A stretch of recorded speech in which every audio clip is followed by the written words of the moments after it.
Welcome to our third session, effect of our internal dialogues. अच्छा, ये बड़ा important है। इंटरनल डायलॉग्स हमारे दिमाग में ना हमेशा हर वक्त एक इंटरनल डायलॉग चल रहा होता है। सो हम उस पर तवज्जो ही नहीं दे रहे होते, हम क्या ऑर्डर दे रहे हैं, क्या बोल रहे हैं अपने सबकॉन्शियस माइंड को। ऑर्डर्स इस तरह के, जो इंटरनल डायलॉग्स इस तरह के चल रहे होते हैं, I can't do this, I am not good enough, I can never make enough money, I am not good enough, I am too old. इस तरह के हमारे इंटरनल डायलॉग्स चल रहे होते हैं। कोई भी सिचुएशन होती है, कोई भी इवेंट होता है, सबसे पहले हमारे इंटरनल डायलॉग्स एकदम से चलने शुरू हो जाते हैं कि ये इसने ऐसा क्यों कहा। So what internal dialogues are we telling ourselves? What are we telling ourselves that is stopping us to move further, to go further?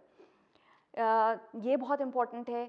अच्छा, मैंने आपको पहले ज़िक्र किया था, ऑटो सजेशंस होते हैं जो हम सजेशंस अपने आप को खुद दे रहे होते हैं कि I can not do this, ये तो हो ही नहीं सकता, ये तो नहीं हो सकता। और वो इंस्पायर्ड होते हैं हेट्रो सजेशन जो दूसरे हमें बचपन से हम सुनते आए हैं कि तुम तो ये कर ही नहीं सकते, ये तो हो ही नहीं सकता, this is impossible, you can't do this, you are not good enough.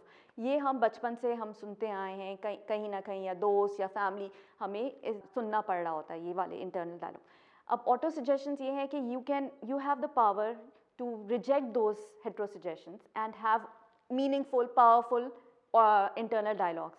अगर किसी ने आपको कहा कि यार ये तो हो ही नहीं सकता, ये तो इम्पॉसिबल है, तो you have to first see the evidences and believe in yourself and tell yourself, जो इंटरनल डायलॉग्स अपने आप को बोल रहे हैं कि नहीं मैं कर सकता हूँ, आई कैन डू इट। अच्छा, मैं आपको एक एग्जांपल देती हूँ। आपने सुना होगा ज़रूर KFC के कर्नल सैंडर्स की स्टोरी। वो 65 इयर्स के थे, बैंकरप्ट थे, कोई रिसोर्सेज नहीं थे, बट उनके पास एक चिकन की रेसिपी थी और उन्होंने वो रेस्टोरेंट्स के पास गए, वो 1000 रेस्टोरेंट्स के पास गए, 1009 रेस्टोरेंट्स के पास गए और हर जगह से उनको नो सुनना पड़ा। आप इमेजिन करें उन्होंने क्या, उनके माइंड में किस तरह से उन्होंने अपना इंटरनल डायलॉग किया होगा कि वो हर दरवाजे पे उसी इंथुजियाज्म से नॉक करते थे। अगर हमें तीन दफ़ा रिजेक्शन हो जाए, हमें 3 दफ़ा कोई ना कह दे, तो हम तो वो छोड़ ही दें उसका इरादा। मगर उन्होंने क्या इंटरनल डायलॉग्स किए होंगे कि वो उसी इंथुजियाज्म से, उसी मोटिवेशन से वो नेक्स्ट दरवाजे पे नॉक करते थे। और इसी तरह से आप देखा आपने, दुनिया भर में KFC की ब्रांचेस हैं, but he had that consistency, the dedication और द राइट इंटरनल डायलॉग्स। अच्छा जी, हमारा माइंड जो है ना, या तो वो वर्ड से, इंटरनल डायलॉग से समझ रहा होता है बात हमारी सबकॉन्शियस माइंड, या पिक्चर्स और इमेजेस से। हमारा जो सबकॉन्शियस माइंड है can not negative process words. मैं आपको एक एग्जांपल देती हूँ। अगर मैं आपसे कहूँ कि don't think of a pink elephant with a blue umbrella, तो आपके दिमाग में ज़रूर बनी होगी पिक्चर एक एलिफेंट की with pink elephant with blue umbrella. तो जब आप डोंट कहते हैं, जब आप नेगेटिव वर्ड्स यूज़ करते हैं या कांट करते हैं, तो हमारा सबकॉन्शियस माइंड को वो प्रोसेस नहीं कर सकता, वो चीज़ बनाता है, वो पिक्चर में इमेज बनाता है, and it has to see us doing that. If you say कि I can not do this, तो वो आपको एक इमेज बनाएगा कि, और वो आपकी देखेगा कि you are failing at it, you can not do this. So please be mindful the words you choose. Don't use words like I can not do this, I am not good enough. अगर देखें, बच्चों को भी हम बोलते हैं कि don't touch it, तो वो ज़रूर टच कर रहे होते हैं, क्योंकि वो उनका जो सबकॉन्शियस माइंड है ना, वो नेगेटिव प्रोसेस नहीं कर रहा होता, वो पिक्चर बना रहा होता है, पहले उनको टच करना होता है ये, और उसके बाद अगर आप कहें डोंट फॉल, तो वो ज़रूर गिरते हैं, बिकॉज आपका subconscious mind is making that image.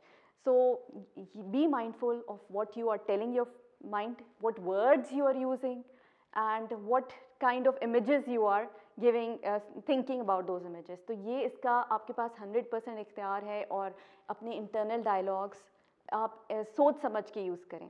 अच्छा जी, एक एक्सरसाइज इस टॉपिक के बाद आप जो आपको करनी है, please make a list of all the internal dialogues जो आप हमेशा यूजली अपने आप से कर रहे होते हैं, या जब भी आपके साथ कोई बुरा करता है या आपके साथ कुछ बुरा होता है, आप वो इंटरनल डायलॉग्स आपके अंदर चलने रखते हैं कि मेरे साथ तो होता ही ऐसा है, इनको क्या प्रॉब्लम है।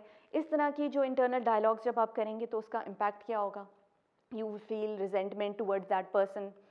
और हमारा ज़्यादातर जो है ना टाइम दूसरों की एक्शंस और उसी से हमारे वो हमारे ज़्यादा हमें इम्पैक्ट कर रहा होता है, हम उसी के बारे में ज़्यादा सोच रहे होते हैं।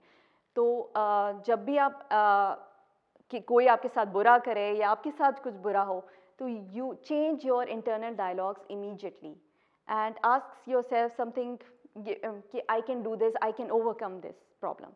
तो ये बहुत इम्पॉर्टेंट है और प्लीज़ अपने अपने आप खाली वक्त बैठें, अपने साथ बैठें, अपना साथ थोड़ा टाइम गुजारें और एक लिस्ट बनाएं कि किस तरह के इंटरनल डायलॉग्स कह रहे हैं. What are you telling yourself that is stopping you from moving forward, जो आपको आगे नहीं जाने दे रहा, जो आपके गोल्स आपको अचीव नहीं करने दे रहा.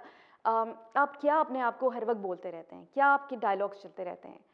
So change your internal dialogues and have positive internal dialogues. See you in the next session.